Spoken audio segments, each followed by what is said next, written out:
નમસ્કાર દોસ્તો, સ્વાગત છે આપ સર્વનું તમારી પોતાની YouTube channel ocean coaching classes પર.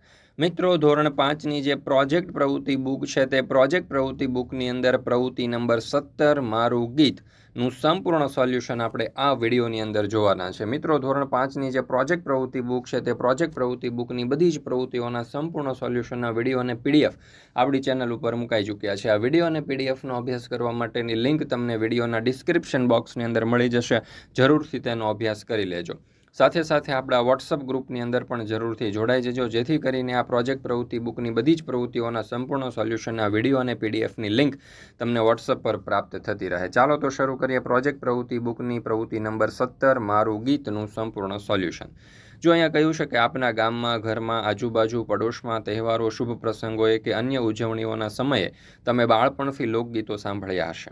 આ પ્રકારના લોકગીતો હજુ પણ આપના માતા પિતા, દાદા દાદી, સગા વહાલાના મુખે ગવાતા જ હશે. આવા સ્થાનિક લોકગીતો જે કોઈ પુસ્તકોમાં ન હોય પરંતુ માત્ર આપના ગામમાં સ્થાનિક રીતે જ ગવાતા હશે. આવા લોકગીતો પૈકી કોઈ એક કે બે લોકગીત નીચેના ભાગમાં લખો. ચાલો તો લોકગીતનું નામ છે ખમ્મા મારા નંદજીના લાલ. તો જોઈએ આપણે આ સરસ મજાનું લોકગીત. જુઓ. ખમ્મા મારા નંદજીના લાલ, મોરલી ક્યારે વગાડી. હું તો સૂતીતી મારા શયન ભવનમાં, સાંભળ્યો મેં મોરલીનો સાદ. મોરલી ક્યારે વગાડી, ખમ્મા મારા નંદજીના લાલ. ભરરે નિંદરમાંથી ઝબકીને જાગી, ભૂલી ગઈ હું તો સાનભાન. મોરલી ક્યારે વગાડી, ખમ્મા મારા નંદજીના લાલ. પાણીડાની મશે જીવણ જોવાને હાલી, દીઠા મેં નંદજીના લાલ.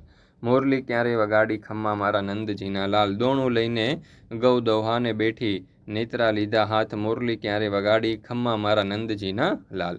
વાછરું વરાહે મેં તો છોકરાને બાંધ્યા, નેત્રા લઈને હાથ. મોરલી ક્યારે વગાડી, ખમ્મા મારા નંદજીના લાલ. આ લોકગીતમાં શેના વિશે વાત કરવામાં આવી છે?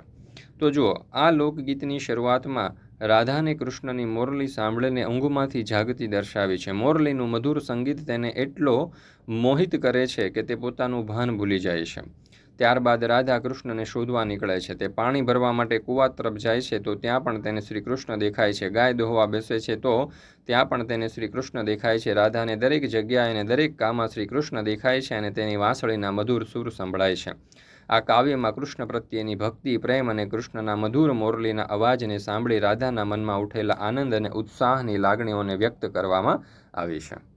દોસ્તો, અહીંયા આપણે આ જે પ્રોજેક્ટ પ્રવૃત્તિ છે તે પ્રોજેક્ટ પ્રવૃત્તિ બુકની પ્રવૃત્તિ નંબર 17 પૂર્ણ કરીએ છીએ.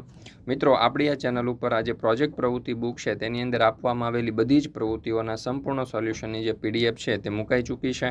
આ પીડીએફ અને એના સંપૂર્ણ સોલ્યુશનની જે બુક છે મેળવવા માટેની લિંક તમને વિડીયોના ડિસ્ક્રિપ્શન બોક્સની અંદર મળી જશે, તો જરૂરથી તેનો અભ્યાસ કરી લેજો.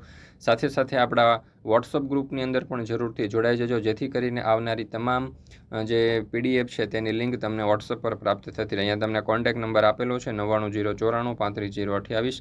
આ નંબર ઉપર કોન્ટેક્ટ કરી સંપર્ક કરી અને તમે સોલ્યુશનની પીડીએફ મેળવી શકો છો, અથવા તો આપણી એપ્લિકેશન છે ઓશન કોચિંગ ક્લાસીસ, આ એપ્લિકેશન ડાઉનલોડ કરીને અહીંયાથી પણ તમે સોલ્યુશનની પીડીએફ મેળવી શકો છો. તો જરૂરથી આ વિડીયો પસંદ આવ્યો હોય તો લાઇક કરવાનું, તમારા મિત્રો સાથે શેર કરવાનું અને સરસ મજાની કોમેન્ટ આપવાનું ભૂલશો નહીં. અને સાથે સાથે આપણી આ ચેનલને જો સબસ્ક્રાઇબ ન કરી હોય તો અવશ્ય ચેનલ પણ સબસ્ક્રાઇબ કરી લેજો.